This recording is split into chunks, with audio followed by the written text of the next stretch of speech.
വിശദമായ വാർത്തയിലേക്ക്. മധുരയിൽ നിർണായക ചർച്ചകൾ.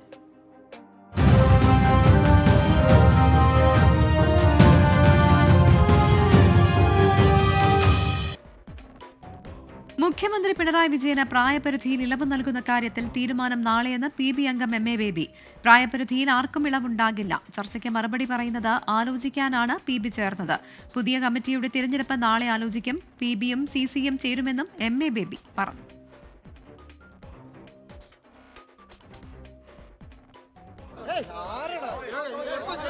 നാളെ രാവിലെ തീരുമാനിക്കും.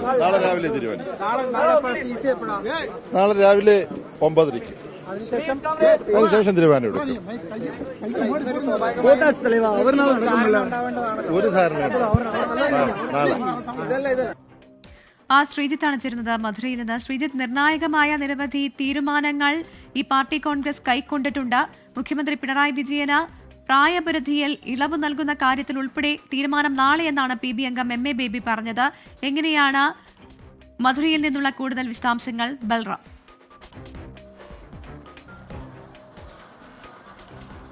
പ്രവിത, അല്പസമയം മുമ്പാണ് പോളിറ്റ് ബ്യൂറോ യോഗം സമാപിച്ചത്. ഇന്ന് നടന്ന സംഘടനാ റിപ്പോർട്ടിലുള്ള ചർച്ചകൾക്ക് മറുപടി തയ്യാറാക്കുകയാണ് ഈ പോളിറ്റ് ബ്യൂറോ യോഗത്തിൻ്റെ പ്രധാന അജണ്ട എന്നുള്ളത്. ഈ പോളിറ്റ് ബ്യൂറോ യോഗത്തിൽ പ്രധാനമായും ഈ ചർച്ചകളിൽ പ്രായപരിധി സംബന്ധിച്ച് വ്യത്യസ്തമായ അഭിപ്രായങ്ങൾ വിവിധ സംസ്ഥാന ഘടകങ്ങളുടെ ഭാഗത്തു നിന്നും ഉയർന്നിരുന്നു. പ്രായപരിധിയെ അംഗീകരിക്കുന്നതും അത് ഗുണം ചെയ്തിട്ടില്ല എന്ന തരത്തിലുള്ള അഭിപ്രായ പ്രകടനങ്ങളും നടന്നിരുന്നു. എന്നാൽ ഇന്ന് ചേർന്ന പോളിറ്റ് ബ്യൂറോ യോഗത്തിൽ പ്രായപരിധി കൃത്യമായി തന്നെ പാലിക്കാം, കർശനമായി പാലിക്കണം എന്ന നിലപാടാണ് ഉയർന്നു വന്നത്. അത് 2 വനിതാ അംഗങ്ങൾ ഉൾപ്പെടെ ബൃന്ദ കാരാട്ട്, ഒപ്പം തന്നെ സുഭാഷിണി അലി എന്നിവർ പ്രായപരിധി കൃത്യമായി പാലിക്കണം എന്ന നിലപാടാണ് ഇന്നത്തെ യോഗത്തിൽ സ്വീകരിച്ചിരിക്കുന്നത്. ഒപ്പം തന്നെ മുഖ്യമന്ത്രിയുടെ ഇളവ് ഈ കാര്യം എന്നുള്ളത് ഇന്ന് ചേർന്ന പോളിറ്റ് ബ്യൂറോ യോഗം നാളെ രാവിലെ ചേരുന്ന കേന്ദ്ര കമ്മിറ്റിക്ക് മുന്നിൽ വയ്ക്കും. തുടർന്ന് കേന്ദ്ര കമ്മിറ്റി ആയിരിക്കും ഇക്കാര്യത്തിൽ തീരുമാനമെടുക്കുക. നിലവിൽ തന്നെ ഇതുമായി ബന്ധപ്പെട്ട നേരത്തെ പല നേതാക്കളും മുഖ്യമന്ത്രിയുടെ കാര്യത്തിൽ ഇളവ് ഇത്തവണയും ഉണ്ടാകുമെന്ന് വ്യക്തമാക്കിയിട്ടുണ്ട്.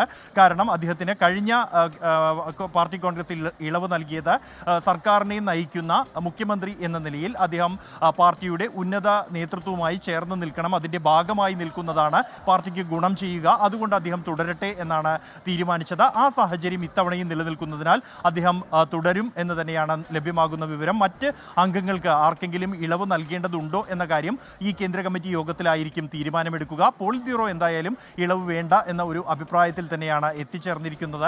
അതേസമയം മുഖ്യമന്ത്രി അടക്കമുള്ള പുതിയ ജനറൽ സെക്രട്ടറി അടക്കമുള്ള കാര്യങ്ങളിൽ നാളെ നടക്കുന്ന കേന്ദ്ര കമ്മിറ്റി യോഗത്തിലായിരിക്കും അന്തിമ തീരുമാനമുണ്ടാവുക. നിലവിൽ MA ബേബിയുടെ പേര് തന്നെയാണ് സജീവമായി ഉയർന്നു വരുന്നത്. ഒപ്പം തന്നെ അശോക് ദാവ്ളയുടെ പേരും പരിഗണനയിൽ ഉണ്ട്. അതിനപ്പുറത്തേക്ക് ചില പേരുകളും ഉയർന്നതായുള്ള സൂചനകൾ ഉണ്ട്. പ്രധാനമായും ഈ MA ബേബിയെ പൂർണ്ണമായും തന്നെ പിന്തുണയ്ക്കാനുള്ള ഒരു തീരുമാനം ബംഗാൾ ഘടകത്തിൽ ഉണ്ട്. കഴിഞ്ഞ ദിവസം ഇതുമായി ബന്ധപ്പെട്ടുള്ള ധാരണ ബംഗാൾ ഘടകത്തിൽ ഉണ്ടായിട്ടുണ്ട്. മറ്റു പേരുകൾ ഉയർന്നു വന്നാലുള്ള സാഹചര്യം തുടർന്നുള്ള ചർച്ചകളിലായിരിക്കും എന്തായാലും അതുമായി ബന്ധപ്പെട്ട തീരുമാനം എടുക്കുക. നാളെ രാവിലെ 9 മണിക്കാണ് പോളിറ്റ് ബ്യൂറോ യോഗം ചേരുന്നത്. പുതിയ കേന്ദ്ര committee, polit bureau, general secretary എന്നീ കാര്യങ്ങളിൽ എല്ലാം തന്നെ ഈ ഒരു യോഗത്തിലായിരിക്കും അന്തിമ തീരുമാനത്തിലേക്ക് എത്തുക. തുടർന്ന് നടക്കുന്ന കേന്ദ്ര കമ്മിറ്റി യോഗമായിരിക്കും ഇക്കാര്യത്തിൽ ഒരു അന്തിമ തീരുമാനത്തിലേക്ക് എത്തുക. തുടർന്നായിരിക്കും പിന്നീട് പുതിയ ഈ നാളെ രാവിലെ ചേരുന്ന കേന്ദ്ര കമ്മിറ്റിയിൽ തിരഞ്ഞെടുക്കുന്ന പേരുകൾ ഉൾപ്പെടുത്തിക്കൊണ്ടുള്ള പുതിയ കേന്ദ്ര കമ്മിറ്റി യോഗവും ആ കേന്ദ്ര കമ്മിറ്റി യോഗത്തിൽ വെച്ചായിരിക്കും പുതിയ ജനറൽ സെക്രട്ടറിയെ ഔപചാരികമായുള്ള തെരഞ്ഞെടുപ്പും നടക്കുക. ഈ കാര്യങ്ങളിലുള്ള ഒരു അന്തിമ തീരുമാനം എന്നുള്ളത് നാളെ രാവിലെ ചേരുന്ന കേന്ദ്ര കമ്മിറ്റി യോഗത്തിൽ തന്നെയായിരിക്കും ഉണ്ടാകുക. മറ്റ് അനൗപചാരിക ചർച്ചകൾ ഇതുമായി ബന്ധപ്പെട്ട് ഇന്ന് രാത്രി നടക്കും എന്നാണ് നേതാക്കളിൽ നിന്നും ലഭ്യമാകുന്ന വിവരം. നിലവിൽ സംസ്ഥാനത്തിൻ്റെ കേരളത്തിൻ്റെ ഇക്കാര്യത്തിലുള്ള ഒരു നിലപാട് അത് നിർണായകമാകും. ഒപ്പം തന്നെ ബംഗാൾ ഘടകം, തമിഴ്നാട് ഘടകം എന്നീ 3 ഘടകങ്ങളുടെ നിലപാടുകളായിരിക്കും ജനറൽ സെക്രട്ടറി അടക്കമുള്ള കാര്യങ്ങളിൽ ഏറെ നിർണായകമാകുക. പുതിയ കേന്ദ്ര കമ്മിറ്റിയെ സംബന്ധിച്ചിടത്തോളം ആണെങ്കിൽ കേരളത്തിൽ 3 ഒഴിവുകളാണ് നിലവിൽ ഉള്ളത്. ആ 3 ഒഴിവുകളിലേക്കായി 3 പേരുകൾ TP രാമകൃഷ്ണൻ, ഒപ്പം തന്നെ PK Biju, doctor TN Seema എന്നീ പേരുകളാണ് പരിഗണനയിലുള്ളത്. മറ്റ് ചില പേരുകൾ കൂടി നിലവിൽ പരിഗണനയിലുണ്ട്. ദിനേശൻ പുത്തലത്ത് അടക്കമുള്ള പേരുകൾ പരിഗണനയിലുണ്ടെങ്കിൽ പോലും ഈ 3 പേർക്കായിരിക്കും പ്രഥമമായ പരിഗണന ലഭിക്കുക എന്നുള്ളതാണ് നമുക്ക് ലഭ്യമാകുന്ന വിവരം. ഒപ്പം തന്നെ പോളിറ്റ് ബ്യൂറോയിലേക്കാകട്ടെ ഈ നിലവിൽ ഇന്നത്തെ പോളിറ്റ് ബ്യൂറോ യോഗത്തിലെ തീരുമാനമനുസരിച്ച് പ്രായപരിധി പൂർത്തിയാക്കുന്ന അംഗങ്ങൾ മുഴുവൻ മാറി നിൽക്കാൻ തീരുമാനിക്കുകയാണെങ്കിൽ പുതിയ പേരുകളായി നിലവിലെ കേന്ദ്ര സെക്രട്ടേറിയറ്റ് അംഗം അരുൺകുമാർ, ഒപ്പം തന്നെ വിജു കൃഷ്ണൻ എന്നീ പേരുകൾ സജീവമായി പരിഗണനയിലുണ്ട്. ഒപ്പം തന്നെ പശ്ചിമ ബംഗാളിൽ നിന്നും ശ്രുതി ഭട്ടാചാര്യ, ത്രിപുരയിൽ നിന്നും ജിതേന്ദ്ര ചൗധരി എന്നീ പേരുകളും പോളിറ്റ് ബ്യൂറോയിലേക്ക് പരിഗണിക്കപ്പെടും എന്നാണ് നമുക്ക് ലഭ്യമാകുന്ന വിവരം. ഇതിൽ കൂടുതലായി പുതുമുഖങ്ങൾ പോളിറ്റ് ബ്യൂറോയിലേക്ക് വരുമോ എന്ന കാര്യത്തിലും ഈ കേന്ദ്ര കമ്മിറ്റി യോഗത്തിൽ തന്നെയായിരിക്കും ഒരു അന്തിമ തീരുമാനമുണ്ടാകുക. എന്തായാലും ഈ പോളിറ്റ് ബ്യൂറോ യോഗം കഴിഞ്ഞ് ഇറങ്ങുന്ന ഘട്ടത്തിലും MA ബേബി പ്രതികരിച്ചത് അന്തിമ തീരുമാനം നാളെ നടക്കുന്ന കേന്ദ്ര കമ്മിറ്റി യോഗത്തിൽ ആയിരിക്കും ഉണ്ടാവുക എന്നുള്ളത് തന്നെയാണ്. ഈ കാര്യത്തിൽ അടുത്ത ജനറൽ സെക്രട്ടറിയുടെ കാര്യത്തിൽ ഈ ഒരു ഘട്ടത്തിലും ഇപ്പോഴും സസ്പെൻസ് തുടരുന്നു എന്ന് തന്നെയാണ് വ്യക്തമാകുന്നത്. കൂടുതൽ അനൗപചാരികമായ ചർച്ചകൾ ഇന്ന് രാത്രി നടക്കും. അതിൻ്റെ തുടർച്ചയായിട്ടായിരിക്കും നാളെ രാവിലെ ചേരുന്ന പോളിറ്റ് ബ്യൂറോ യോഗത്തിലും തുടർന്ന് ചേരുന്ന കേന്ദ്ര കമ്മിറ്റി യോഗത്തിലും പുതിയ ജനറൽ സെക്രട്ടറി, പോളിറ്റ് ബ്യൂറോ അംഗങ്ങൾ, ഒപ്പം തന്നെ കേന്ദ്ര കമ്മിറ്റി അംഗങ്ങൾ എന്നിവരുമായി ബന്ധപ്പെട്ടുള്ള ഒരു അന്തിമ തീരുമാനത്തിലേക്ക് എത്തുക. പ്രവിധ. ശരി, ബൽറാം നെടുങ്ങാടിയാണ് വിവരങ്ങൾ നൽകിയത്. നിർണായകമായ തീരുമാനങ്ങൾ നാളെയാകും ഉണ്ടാവുക എന്നാണ് ബൽറാം നൽകുന്ന വിവരം. മുഖ്യമന്ത്രി പിണറായി വിജയന് പ്രായപരിധിയിൽ ഇളവ് നൽകുന്ന കാര്യത്തിൽ ഉൾപ്പെടെ തീരുമാനം നാളെയെന്നാണ് PB അംഗം MA ബേബി സൂചിപ്പിച്ചത്. ഒപ്പം തന്നെ ജനറൽ സെക്രട്ടറി ആരാകുമെന്നുള്ള കാര്യത്തിലും സസ്പെൻസ് തുടരുന്നു എന്നാണ് ബൽറാം നെടുങ്ങാടി മധുരയിൽ നിന്ന് നൽകുന്ന വിവരം. പാർട്ടിയുടെ കേന്ദ്ര നേതൃത്വം പാർട്ടിയുടെ താഴെത്തട്ടുമായി ബന്ധം പുലർത്താൻ തയ്യാറാകണമെന്ന് CPIM പാർട്ടി കോൺഗ്രസിൽ ആവശ്യം. കേരളത്തിൽ നിന്നുള്ള പ്രതിനിധി PK ബിജുവാണ് ഈ ആവശ്യം ഉന്നയിച്ചത്. പാർട്ടിക്ക് ശക്തി കുറഞ്ഞ സംസ്ഥാനങ്ങൾക്ക് പ്രത്യേക ശ്രദ്ധ നൽകണമെന്ന് മന്ത്രി PA മുഹമ്മദ് റിയാസും അഭിപ്രായപ്പെട്ടു. രാജ്യത്താകെ പാർട്ടിയുടെ പിന്നോട്ടുപോക്ക് തിരിച്ചറിഞ്ഞുള്ള സ്വയം വിമർശനമാണ് സംഘടനാ റിപ്പോർട്ടിലും അതിന്മേലുള്ള പൊതുചർച്ചയിലുമുള്ളത്. താഴെത്തട്ടിൽ പാർട്ടി അതീവ ദുർബലം, കൊഴിഞ്ഞുപോക്കും ഗുരുതരമാണ്. പാർട്ടി കമ്മിറ്റികളില്ലാത്ത സംസ്ഥാനങ്ങളുണ്ടെന്ന് കേരളത്തിൽ നിന്നുള്ള പ്രതിനിധി PK ബിജു പറഞ്ഞു. കേന്ദ്ര നേതൃത്വത്തിലുള്ളവർ പാർട്ടിയുടെ അടിസ്ഥാന തലത്തിൽ പ്രവർത്തിക്കുന്ന കമ്മിറ്റികളുമായി ബന്ധം പുലർത്തുന്നില്ല. മുൻകാലങ്ങളിലെ പോലെ ഭൂപ്രശ്നങ്ങളിൽ പാർട്ടി ഇടപെടുന്നില്ല. ജനകീയ വിഷയങ്ങൾ ഏറ്റെടുക്കുന്നില്ലെന്നും PK ബിജു വിമർശിച്ചു.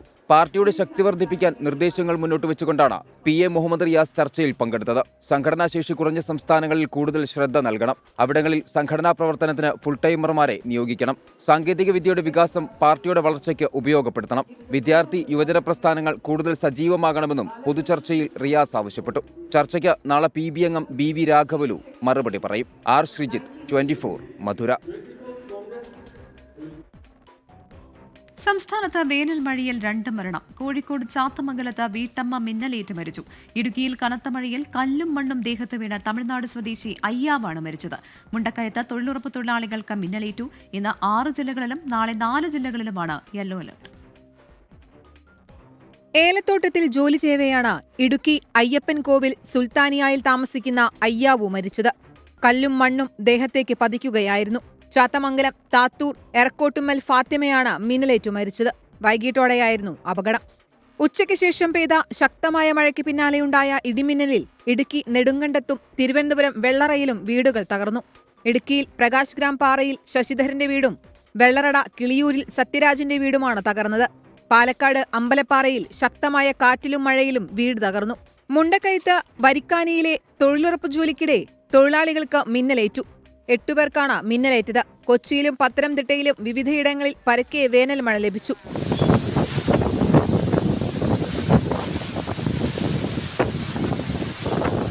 ശക്തമായ മഴയിൽ പത്തനംതിട്ട കനറ ബാങ്ക് ശാഖയിലും ATMിലും വെള്ളം കയറി. നല്ലൊരു മഴ പെയ്തു. നമ്മൾ നോക്കുമ്പോൾ പെട്ടെന്ന് ഒരു 10 സെക്കൻഡ് മുമ്പ് സംഭവിച്ച കാര്യങ്ങളായിരുന്നു. വേനൽ മഴ 2 ദിവസം കൂടി തുടരുമെന്നാണ് മുന്നറിയിപ്പ്. ഇന്ന് പത്തനംതിട്ട, നാളെ തിരുവനന്തപുരം, പത്തനംതിട്ട, മലപ്പുറം, വയനാട് ജില്ലകളിലും മഴ മുന്നറിയിപ്പുണ്ട്. തെക്കൻ തമിഴ്നാടിന് മുകളിലും തെക്കൻ ആൻഡമാൻ കടലിന് മുകളിലുമായി നിലനിൽക്കുന്ന ചക്രവാത ചുഴിയും അറബിക്കടലിൽ നിന്നും ബംഗാൾ ഉൾക്കടലിൽ നിന്നും വരുന്ന കാറ്റുമാണ് മഴയ്ക്ക് കാരണമെന്ന് കേന്ദ്ര കാലാവസ്ഥാ വകുപ്പ് അറിയിച്ചു. കന്യാകുമാരി തീരത്ത് രാത്രി വരെ കള്ളക്കടൽ പ്രതിഭാസത്തിനും സാധ്യതയുണ്ട്. 24 തിരുവനന്തപുരം. കൊച്ചിയിലെ തൊഴിൽ പീഡന ആരോപണത്തിൽ പുറത്തുവന്ന ദൃശ്യങ്ങൾ വ്യാജമെന്ന യുവാക്കൾ. കെൽട്രോ എന്ന മാർക്കറ്റിംഗ് സ്ഥാപനത്തിലെ യുവാക്കളാണ് പോലീസിനും ലേബർ ഓഫീസർക്കും മൊഴി നൽകിയത്. ഉടമ അവധിയിൽ പോയപ്പോൾ മാനേജറായി ചുമതലയേറ്റ മനാഫാണ് ദൃശ്യങ്ങൾ ചിത്രീകരിച്ചതെന്നും യുവാക്കൾ പറയും. ചില മാനേജേഴ്സ് സാറുമായിട്ട് വെറുപ്പ് കാണിച്ച് നിർത്തി പോകുന്നവരുണ്ടല്ലോ, അതിന് മുന്നേറ്റമായിട്ടാണ് വേറെടുത്ത് നന്നാവുന്ന നാട്ടുകാർക്ക് ഇഷ്ടമല്ലല്ലോ, അതിന് കൂടെ നമ്മുടെ കൂടെ അല്ല. അപ്പൊ നിങ്ങളെ കൊണ്ട് അന്ന് ഈ മനാഫാണ് ഇതൊക്കെ ചെയ്യും. മനാഫായത് എന്ത് പറഞ്ഞിട്ടാണ് ഇതൊക്കെ ചെയ്യിപ്പിക്കുന്നത്? അത് നമ്മൾ അവിടെ മാനേജറാണ്. മാനേജർ എന്ന് പറഞ്ഞ ഒരു വ്യക്തി അവിടെ മാനേജറാണ്. അപ്പൊ അവര് പറയുന്ന പോലെയല്ല നമ്മളെ ചെയ്യാൻ പറ്റും. നമ്മളെ ജൂനിയറായിട്ട് നിൽക്കുവാണ് നമ്മളവിടെ. അപ്പൊ നിൽക്കുമ്പോ അവര് പറയുന്ന പോലെ ഇങ്ങനെ പണിഷ്മെന്റ് ചെയ്യാൻ പറഞ്ഞപ്പോ ബെൽറ്റ് എങ്ങനെ ഇട്ടു, ആ ബെൽറ്റ് പിടിക്കുന്ന ആളെ ഞാനെന്ന് പറയുന്നത്. അപ്പൊ ബെൽറ്റ് ഇങ്ങനെ പിടിച്ച് ചെയ്യാൻ പറഞ്ഞു. നമ്മൾ ചെയ്തിരുന്നത് എന്താണെന്ന് അറിയില്ല. അപ്പൊ ഞങ്ങളുടെ ജനറൽ മാനേജറായിട്ട് സുബൈൽ സാർ അന്ന് ലീവായിരുന്നു. ആ ലീവ് കഴിഞ്ഞ് വന്നപ്പോ സാറോട് ഞങ്ങൾ കാര്യങ്ങൾ പറഞ്ഞപ്പോ സാറിന് ഇത് അറിയ പോലും ഉണ്ടായിരുന്നില്ല. അതിനുശേഷം ഈ മനാഫ ഒരു വീഡിയോ നടക്കുമ്പോ, ആ ഒരു പരിപാടി നടക്കുമ്പോ അവിടെ വീഡിയോ പിടിച്ചിട്ടുണ്ടായിരുന്നു. ചില നിതിൻ അംബുജനാണ് വിവരങ്ങളുമായി ചേരുന്നത്. നിതിൻ, മാനേജറായി ചുമതലയേറ്റ മനാഫാണ് ദൃശ്യങ്ങൾ ചിത്രീകരിച്ചതെന്ന് പറയുന്നു. അങ്ങനെയാണെങ്കിൽ പോലും ഇവരെ കൊണ്ട് എന്തിനാണ് ഇത്തരത്തിൽ നായ്ക്കളാണ് എന്നുള്ള തരത്തിലൊക്കെ ബെൽറ്റൊക്കെ ഇടിയിപ്പിച്ച് ഇത്തരം പ്രാകൃതമായ രീതിയിൽ വീഡിയോ ചിത്രീകരിച്ചത്? പ്രവിത, മാസങ്ങൾക്ക് മുൻപാണ് പെരുമ്പാവൂർ കെൽട്രോ എന്ന സ്ഥാപനത്തിൽ ഈ സംഭവം നടന്നത്. ഈ സ്ഥാപനത്തിന്റെ ഉടമയായ ഉബൈദ് അവധിയിൽ പോയപ്പോൾ അവിടെ ചുമതലയേറ്റ മനാഫാണ് ഈ ദൃശ്യങ്ങളിൽ കാണുന്ന രീതിയിൽ യുവാക്കളെ കൊണ്ട് ചെയ്യിപ്പിച്ചതെന്ന് യുവാക്കൾ ഇന്നിപ്പോൾ പോലീസിനും തൊഴിൽ വകുപ്പിനും ലേബർ ഓഫീസർക്കും മൊഴി നൽകിയിട്ടുണ്ട്. മനാഫിന്റെ മൊബൈലിൽ തന്നെയാണ് ഈ ചിത്രീകരിക്കുകയും ചെയ്തത്. അതിനുശേഷം ഉബൈദ് തിരിച്ചു വരികയും പിന്നീട് ഇക്കാര്യങ്ങളെല്ലാം ഉബൈദ് അറിഞ്ഞതിന് പിന്നാലെ മനാഫിനെ സ്ഥാപനത്തിൽ നിന്ന് പുറത്താക്കുകയാണ് ചെയ്തതെന്നാണ് യുവാക്കൾ ഇപ്പോൾ ഈ പോലീസിനും അതോടൊപ്പം തന്നെ തൊഴിൽ വകുപ്പിനും മൊഴി നൽകിയ ശേഷം ഇപ്പോൾ മാധ്യമങ്ങളോട് വ്യക്തമാക്കിയിരിക്കുന്നത്. പിന്നീടാണ് ഈ ദൃശ്യങ്ങളിൽ കാണുന്ന യുവാക്കളുടെ അനുമതിയില്ലാതെ മനാഫ് ഈ ഒരു ദൃശ്യങ്ങൾ പുറത്തുവിട്ടത്. എന്തായാലും ഇപ്പോൾ ഇതിനകം തന്നെ ഈ സംഭവിച്ച കാര്യങ്ങളിൽ വിശദമായ ഒരു മൊഴി പോലീസിനും ലേബർ ഓഫീസർക്കും നൽകിയിട്ടുണ്ട്.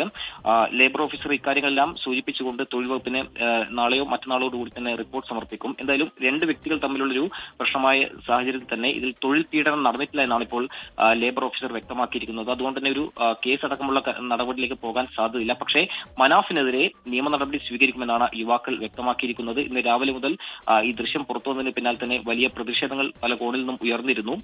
പാലാരിവട്ടത്തെ ഈ സ്ഥാപനത്തിനെതിരെ, പാലാരിവട്ടത്തിൽ പ്രവർത്തിക്കുന്ന സ്ഥാപനത്തിൽ ഇന്ന് പോലീസ് അടക്കം പരിശോധന നടത്തിയിരുന്നു. അപ്പോഴും ഈ ദൃശ്യങ്ങളുടെ ആധികാരികത സംബന്ധിച്ച് പോലീസിൽ ചില സംശയങ്ങളൊക്കെ ഉണ്ടായിരുന്നു. എവിടെ നിന്ന് ചിത്രീകരിച്ച ദൃശ്യങ്ങളാണ്, എപ്പോൾ ചിത്രീകരിച്ച ദൃശ്യങ്ങളാണ് തുടങ്ങിയ കാര്യങ്ങളൊക്കെ തന്നെ പോലീസ് ഒരു അന്വേഷണം നടന്നു വരികയായിരുന്നു. ഇതിനിടയിലാണ് പെരുമ്പാവൂർ കെൽട്രോ സ്ഥാപനത്തിൽ നടന്ന ദൃശ്യമാണെന്ന ഒരു വിവരം ലഭിച്ചത്. അതിനുശേഷമാണ് ഇന്ന് ലേബർ ഓഫീസറും പോലീസും അവിടെ പരിശോധന നടത്തിയത്. പിന്നീട് യുവാക്കൾ ഈ ഒരു ദൃശ്യങ്ങൾ വ്യാജമാണെന്ന് മൊഴി നൽകുകയായിരുന്നു. എന്തായാലും ഈ ദൃശ്യങ്ങളിൽ കാണുന്ന യുവാക്കൾ ഇപ്പോഴും ആ സ്ഥാപനത്തിൽ ജോലി ചെയ്യുന്നുണ്ടെന്ന കാര്യം ശ്രദ്ധേയമാണ്.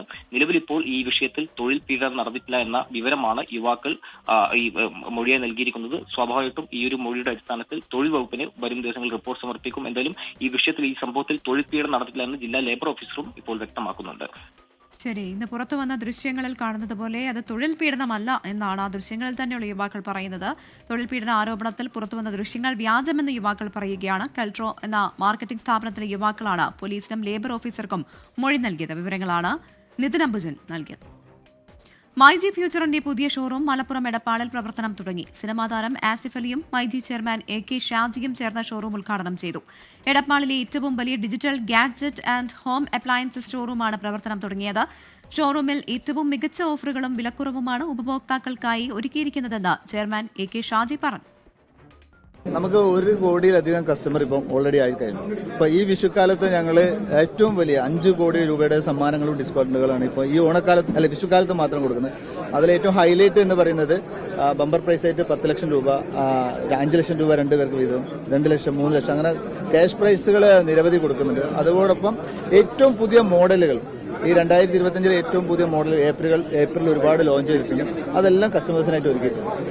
ചരിത്രത്തിലാദ്യമായി പ്രതിരോധ സഹകരണ കരാറിൽ ഒപ്പിട്ട് ഇന്ത്യയും ശ്രീലങ്കയും. 2 ദിവസത്തെ സന്ദർശനത്തിനായി ശ്രീലങ്കയിലെത്തിയ പ്രധാനമന്ത്രി നരേന്ദ്രമോദിയും ശ്രീലങ്കൻ പ്രസിഡന്റ് അനുരകുമാര ദിസനായകയും തമ്മിൽ നടത്തിയ ചർച്ചയിലാണ് ധാരണയായത്. അനുരകുമാര ദിസനായകെ ശ്രീലങ്കൻ പ്രസിഡന്റായതിനു ശേഷം ശ്രീലങ്ക സന്ദർശിക്കുന്ന ആദ്യ വിദേശ ഭരണാധികാരിയാണ് പ്രധാനമന്ത്രി നരേന്ദ്രമോദി. പ്രതിരോധ രംഗത്ത് ഇതാദ്യമായി ഇരു രാജ്യങ്ങളും തമ്മിൽ ഒപ്പിട്ട നിർണായക കരാറിൽ സംയുക്ത സൈനികാഭ്യാസം, പരിശീലനം എന്നിവ ഉൾപ്പെടുന്നു. ട്രിങ്കോമാലിയെ പ്രധാന ഊർജ്ജ ഹബ്ബായി മാറ്റുന്നതാണ് മറ്റൊരു കരാർ. ശ്രീലങ്കയുടെ കിഴക്കൻ മേഖലയ്ക്കായുള്ള ഇന്ത്യയുടെ ധനസഹായത്തിന് ധാരണയായി. ഊർജ്ജ സുരക്ഷ, ആരോഗ്യം, വ്യാപാരം, ഡിജിറ്റലൈസേഷൻ എന്നിവയിലെ സുപ്രധാന പങ്കാളിത്തമടക്കം ഉഭയകക്ഷി കരാറുകളിൽ ഒപ്പിട്ടു. ഇരു നേതാക്കളും ചേർന്ന് സാംപൂർ സൗരോർജ്ജ പദ്ധതിക്ക് വെർച്വലായി തറക്കല്ലിട്ടു. ശ്രീലങ്കയിൽ പിടിയിലായ തമിഴ് മത്സ്യത്തൊഴിലാളികളുടെ മോചനത്തിനൊപ്പം അവരുടെ ബോട്ടുകൾ വിട്ടു നൽകാനും ധാരണയായെന്ന് നരേന്ദ്രമോദി പറഞ്ഞു. ശ്രീലങ്കയുടെ ഭൂമി ഇന്ത്യാവിരുദ്ധ പ്രവർത്തനത്തിന് ഉപയോഗിക്കാൻ അനുവദിക്കില്ലെന്ന ദിസനായകയുടെ പ്രസ്താവന ഇരു രാജ്യങ്ങൾക്കുമിടയിൽ നിലനിൽക്കുന്ന ദൃഢമായ ബന്ധത്തിനും വിശ്വാസത്തിനും തെളിവാണെന്ന് പ്രധാനമന്ത്രി കൂട്ടിച്ചേർത്തു. തായ്ലൻഡിൽ നടന്ന 6ാമത് ബിംസ്റ്റെക് ഉച്ചകോടിക്ക് ശേഷം ഇന്നലെ വൈകിട്ടാണ് പ്രധാനമന്ത്രി നരേന്ദ്രമോദി ശ്രീലങ്കയിൽ ദ്വിദിന സന്ദർശനത്തിനായി എത്തിയത്. വിമാനത്താവളത്തിൽ മോദിയെ സ്വീകരിക്കാൻ വിദേശകാര്യമന്ത്രി വിജിത ഹെറാത്ത് അടക്കം 5 മന്ത്രിമാർ എത്തിയിരുന്നു. കൊളംബോയിലെ ഇൻഡിപെൻഡൻസ് സ്ക്വയറിൽ പ്രധാനമന്ത്രിയെ പ്രസിഡന്റ് ദിസനായകെ സ്വീകരിച്ചു. വിദേശരാഷ്ട്ര തലവന് നൽകുന്ന ശ്രീലങ്കയുടെ പരമോന്നത ബഹുമതി മിത്രവിഭൂഷണ നരേന്ദ്രമോദിക്ക് പ്രസിഡന്റ് സമ്മാനിച്ചു. ചൈനയുമായി പ്രതിരോധ വ്യാപാര വിഷയങ്ങളിൽ ശ്രീലങ്ക കൂടുതൽ അടുത്ത ബന്ധം സ്ഥാപിച്ചു വരുന്ന പശ്ചാത്തലത്തിലാണ് നരേന്ദ്രമോദിയുടെ ശ്രീലങ്കൻ സന്ദർശനം. Research desk 24. ഇപ്പോൾ വരുന്നൊരു വാർത്തയിലേക്ക്. മാസപ്പടി കേസിൽ CMRL വീണ്ടും ഡൽഹി ഹൈക്കോടതിയിൽ SFIയുടെ തുടർ നടപടികൾ സ്റ്റേ ചെയ്യണമെന്നാവശ്യപ്പെട്ടാണ് ഹർജി നൽകിയിരിക്കുന്നത്. വിവരങ്ങളുമായി അച്യുതൻ ഡൽഹിയിൽ നിന്ന് ചേരുകയാണ്. അച്യുതൻ, എന്തൊക്കെ ആവശ്യമാണ് ഇപ്പോൾ CMRL വീണ്ടും കോടതിയിൽ എന്തൊക്കെ ആവശ്യങ്ങളുമായാണ് കോടതിയിൽ എത്തിയിരിക്കുന്നത്? പ്രവിത, ഈ എക്സാലാജുക്കും CMRLുമായി ബന്ധപ്പെട്ടുള്ള മാസപ്പടി കേസിൽ SFIO അന്വേഷണത്തിനെതിരെ CMRL നേരത്തെ ഡൽഹി ഹൈക്കോടതി സമീപിച്ചിരുന്നു. ആ കേസിൽ വാദം കേട്ട് ഉത്തരവ് പറയാൻ മാറ്റിയിരുന്നെങ്കിലും ജഡ്ജി മാറിയതിനെ തുടർന്ന് പുതിയ ബെഞ്ചിലേക്ക് മാറ്റിയിരുന്നു. അതിൽ വാദം വീണ്ടും കേൾക്കാൻ ഒരുങ്ങുന്ന ഒരു ഘട്ടത്തിലാണ് വീണ്ടും CMRL ഈ അന്വേഷണത്തിനെതിരെ ഇപ്പോൾ വീണ്ടും ഡൽഹി ഹൈക്കോടതിയെ സമീപിച്ചിരിക്കുന്നത്. ഇതിൽ ചൂണ്ടിക്കാട്ടുന്നത് SFIയുടെ തുടർ നടപടികൾ സ്റ്റേ ചെയ്യണമെന്നൊരു ആവശ്യമാണ് ഹർജിയിൽ പ്രധാനമായും ചൂണ്ടിക്കാട്ടുന്നത്. ഒപ്പം തന്നെ അന്വേഷണ റിപ്പോർട്ട് കേന്ദ്ര സർക്കാരിന് മുമ്പാകെ അനുമതിക്കായി സമർപ്പിച്ചിട്ടുണ്ടോ എന്ന് SFIO വ്യക്തമാക്കണം. അന്വേഷണ റിപ്പോർട്ടിലെ വിവരങ്ങൾ മാധ്യമങ്ങൾക്ക് നൽകിയ ഉദ്യോഗസ്ഥർക്കെതിരെ അന്വേഷണം വേണം എന്നീ 2 കാര്യങ്ങൾ മുൻനിർത്തിയാണ് ഇപ്പോൾ ഈ ഹർജി ഡൽഹി ഹൈക്കോടതിയിൽ ഫയൽ ചെയ്തിരിക്കുന്നത്. ഹർജി അടിയന്തരമായി കേൾക്കണം എന്നൊരു ആവശ്യം കൂടി മുന്നോട്ട് വച്ചിട്ടുണ്ട്. അത് പരിഗണിച്ചുകൊണ്ടായിരിക്കണം ഹർജി തിങ്കളാഴ്ച പരിഗണിക്കാം എന്നുകൂടി അറിയിച്ചിട്ടുണ്ട്. അങ്ങനെ 2 ഹർജികളാണ് CMRL ഈ കേസുമായി ബന്ധപ്പെട്ട് ഇപ്പോൾ ഡൽഹി ഹൈക്കോടതിയിൽ ഫയൽ ചെയ്തിരിക്കുന്നത്. പ്രവിത, ശരി. മാസപ്പടി കേസിൽ CMRL വീണ്ടും ഡൽഹി ഹൈക്കോടതിയെ സമീപിച്ചിരിക്കുകയാണ്. SFIയുടെ തുടർ നടപടികൾ സ്റ്റേ ചെയ്യണമെന്നാവശ്യപ്പെട്ടാണ് ഹർജി. അന്വേഷണ റിപ്പോർട്ടിലെ വിവരങ്ങൾ മാധ്യമങ്ങൾക്ക് നൽകിയ ഉദ്യോഗസ്ഥർക്കെതിരെ അന്വേഷണം വേണമെന്നതടക്കം ആവശ്യങ്ങളുണ്ട്. ഹർജി അടിയന്തരമായി പരിഗണിക്കണം എന്നുമാണ് ആവശ്യം. അച്യുതനാണ് വിവരങ്ങൾ നൽകിയത്. ഇടവേളയ്ക്ക് ശേഷം സമസ്തയിൽ വീണ്ടും വിഭാഗീയത രൂക്ഷമാകുന്നു. പട്ടിക്കാട് ജാമിയ അനൂരിയയിലെ അധ്യാപകൻ അസ്ഗർ അലി ഫൈസിയെ പുറത്താക്കിയതിൽ പരസ്യ പ്രതിഷേധത്തിന് നീക്കം. ഞായറാഴ്ച പെരിന്തൽമണ്ണയിൽ പ്രതിഷേധം നടത്താനാണ് ഒരു വിഭാഗത്തിന്റെ തീരുമാനം. അമാനത്ത് എന്ന് പറഞ്ഞാൽ സൂക്ഷിപ്പ് സ്വത്താണ്. അത് വളരെ ഭദ്രമായി സൂക്ഷിക്കേണ്ട സാധനമാണ്. ആദർശം അല്ലെങ്കിൽ പിന്നെ എന്താണ് സൂക്ഷിക്കേണ്ടത്? നമ്മൾ സൂക്ഷിക്കേണ്ട സാധനം ഏറ്റവും വലുതെന്താ? ആദർശമില്ലാത്ത മനുഷ്യൻ അവിടെ കണ്ട ആയിലും കയറും, അവിടെ കണ്ട അവിടെയും കയറും, അവിടെ ചെന്നാൽ അവിടെയും ചെല്ലും, ഇവിടെ ചെന്നാൽ അവിടെയും. അതായാലും പ്രശ്നമില്ല, ഇതായാലും പ്രശ്നമില്ല, അതൊക്കെ സൗഹാർദ്ദമാണ് എന്ന് പറഞ്ഞ് നടക്കുന്നവരും നാക്കാലികളും തമ്മിൽ എന്താ വ്യത്യാസം? ഈ പ്രസംഗമാണ് ജാമിയ നൂരിയയിലെ അധ്യാപകൻ കൂടിയായ സമസ്ത മുഷാവറാംഗം അസ്ഗർ അലി ഫൈസിയെ പുറത്താക്കാൻ കാരണമെന്നാണ് പറയുന്നത്. മുസ്ലിം ലീഗ് സംസ്ഥാന അധ്യക്ഷൻ സാദിഖ് അലി തങ്ങളെയാണ് അസ്ഗർ അലി ഫൈസി വിമർശിച്ചതെന്നാണ് ഒരു വിഭാഗം പറയുന്നത്. ജാമിയ മാനേജ്മെന്റ് കമ്മിറ്റിക്കെതിരെ ഏപ്രിൽ 7-ന് പെരിന്തൽമണ്ണയിൽ പ്രതിഷേധ സംഗമം നടക്കും. ജാമിയയിലെ വിദ്യാർത്ഥി കൂട്ടായ്മ നടത്തുന്ന സമ്മേളനത്തിന് സമസ്തയിലെ ലീഗ് വിരുദ്ധരുടെ പിന്തുണയുണ്ട്. സമസ്ത നേതാക്കൾ ആരൊക്കെ പ്രതിഷേധ പരിപാടിയിൽ പങ്കെടുക്കുമെന്നതാണ് ശ്രദ്ധേയം. സമസ്ത നേരിട്ട് നടത്തുന്ന പാണക്കാട് സാദിഖ് അലി തങ്ങൾ അധ്യക്ഷനായ വിദ്യാഭ്യാസ സ്ഥാപനമാണ് പട്ടിക്കാട് ജാമിയ നൂരിയ. 24 മലപ്പുറം. പൂർണ്ണമാകുന്നു. Good night.